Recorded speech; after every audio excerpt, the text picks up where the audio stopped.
안녕하세요. 역사 돋보기입니다. 한국 성리학의 역사를 알아보는 한국 성리학의 계보 5부입니다. 고려시대의 안향, 백이정, 이재현, 이색, 정몽주의 계보는 조선시대로 이어져 정몽주의 제자였던 길재, 김숙자, 김종직, 김경필, 조광조로 이어졌습니다. 조광조의 직계의 제자들 중에선 조광조를 이은 사람은 없었지만 김종직의 또 다른 제자의 제자였던 이연적의 영향을 강하게 받은 퇴계 이황으로부터 다시금 조선 중기의 성리학 계보가 시작하게 되었습니다. 퇴계 이황은 만인의 성리학자들로부터 추앙을 받던 대학자였는데 성리학의 이기론에 대하여 기보다 이를 더 중요시한 퇴계 이황의 주리론에 반기를 든 두 학자가 있었습니다. 처음엔 기대승이었고 그 다음엔 율곡 이이였죠. 이번 영상에선 율곡 이이부터 설명을 드리도록 하겠습니다. 스펙만으로 율곡 이이를 따라갈 수 있을 만한 성리학자가 있을까 합니다. 강원도 강릉에서 어머니 신사임당의 집에서 태어난 율곡 이이는 총 9번의 시험에서 모두 전국 1등을 차지한 구도 장원공의 영광스러운 타이틀을 가진 존재였죠.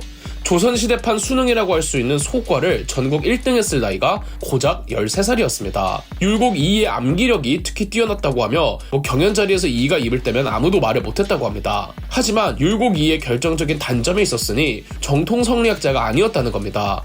이미 몇 차례 언급했지만 한국 성리학의 메카이자 산실은 경북 지역, 영남 지역이었습니다. 영남학파라는 말이 있을 정도로 영남 출신의 성리학자 및 사대부들은 그들이 영남 출신인 것에 대해 엄청난 자부심이 있었고 그들만의 카르텔도 심한 편이었습니다. 그런데 율곡 이이는 강릉 출신이고 나중에는 경기도 파주에 둥지를 틉니다. 즉 영남학파 출신이 아니라는 거죠. 심지어 율곡 이이는 스승도 없었습니다. 그동안 고려 조선의 성리학자들은 어떤 스승에게서 수학했느냐 이런 학연을 대단히 중요시 여겼는데 율곡 이이는 독학으로 성리학을 공부했죠. 족보도 없는데 워낙 명민한 천재이다 보니 영남 출신의 사대부들과 유림들은 율곡 이이를 굉장히 탐탁치 않아 했습니다. 성균관 유생 시절에도 율곡 이이는 따돌림을 당했다죠. 결정적으로 영남학파 사대부들이 율곡 이이를 극도로 싫어하게 된 계기가 있었으니 이황 기대승의 이기 논쟁 이후 다시금 율곡 이이가 기의 중요성을 강조하며 이황의 주리론에 반박을 한 겁니다. 이와 기는 하나처럼 보여도 서로 섞일 수 없는 완전히 다른 존재라는 이기 불상점에 반박하며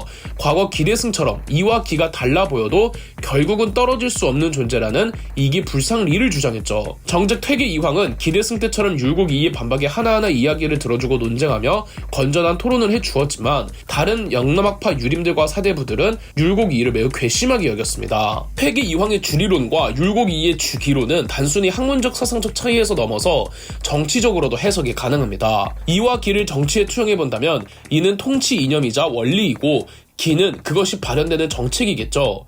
지난 4부에서도 설명드렸듯 퇴계 이황의 성리학은 심철학이라고 하여 인간 개인의 심성, 인간성의 수양을 강조했습니다. 이건 정치적으로 해석했을 때 퇴계 이황은 국왕과 조정이 실현해 나가는 정책보다 그 정책에 깃든 원리와 이념이 더 중요하다고 여겼던 겁니다.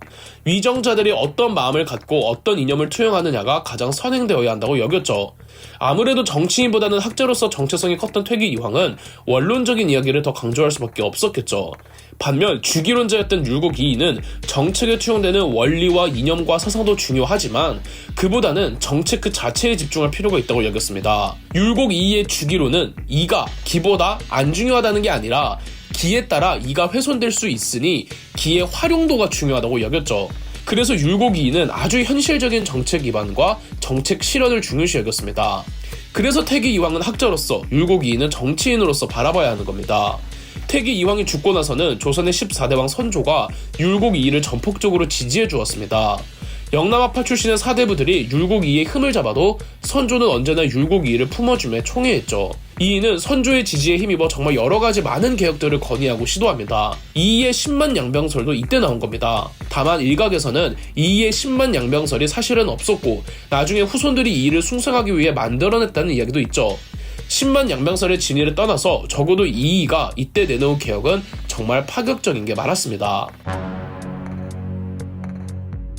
잠시 조선의 정치 상황을 살펴보겠습니다. 조선 중기는 조선 개국 이래 공신으로 책봉되어 기득권을 누려온 훈구파들과 고려말 정몽주 그리고 그 제자 길재의 학풍을 영남 지방을 중심으로 이어오며 김종직 조광조에 걸쳐 정치적으로 등용되었던 살인파들 간의 정쟁의 역사였습니다. 단 현실적인 정치보다는 철저한 성리학의 정신을 강조했던 살인파들은 그 과정에서 국왕들의 심기를 건드렸고 국왕들이 훈구파들과 함께 살인파들을 숙청한 사화가 4차례에 걸쳐 일어났습니다.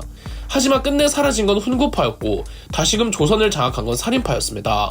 사화를 통해 숙청당한 건 살인파인데 왜 훈구파가 사라졌을까요?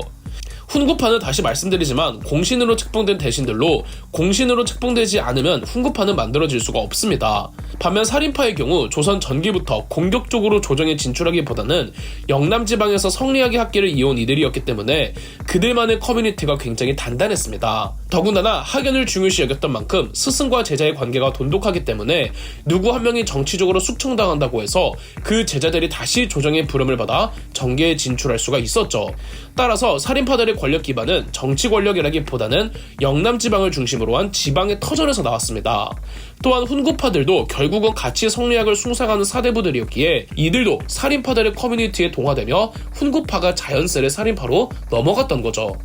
그렇다면 영남지방을 중심으로 성리학계를 이어오던 살인파가 있고 비영남지방 출신의 사대부들이 또 있지 않겠습니까? 영남지방 출신의 성리학자들은 영남학파인 것에 대해 엄청난 프라이드를 갖고 있었고 비영남지방 성리학자들에 대해 다소 배타적이었습니다. 비영남지방 성리학자들은 주로 경기도와 충청도 출신들로 모여들었고 따라서 비영남지방 성리학자들을 계파적으로 기호학파라고 부릅니다. 영남학파 출신들은 자신들의 안양, 백이정, 이재현, 이색, 정몽주, 길재, 김숙자, 김종집, 김경필, 조광조 그리고 이현적과 태계 이황으로 다시 시작하는 정통 성리학 계보라는 이 정체성이 굉장히 강했습니다. 그래서 성리학의 정신을 더 원론적으로 파고들고 다소 보수적인 이념을 갖고 있었죠. 반면 기호학파의 경우 조금 더 융통성 있게 성리학을 이해하며 현실적인 정책에 더 주안점을 두었죠. 그렇다면 기호학파의 경우 이황과 이 중 누구를 더 따랐을까요? 당연히 이이겠죠.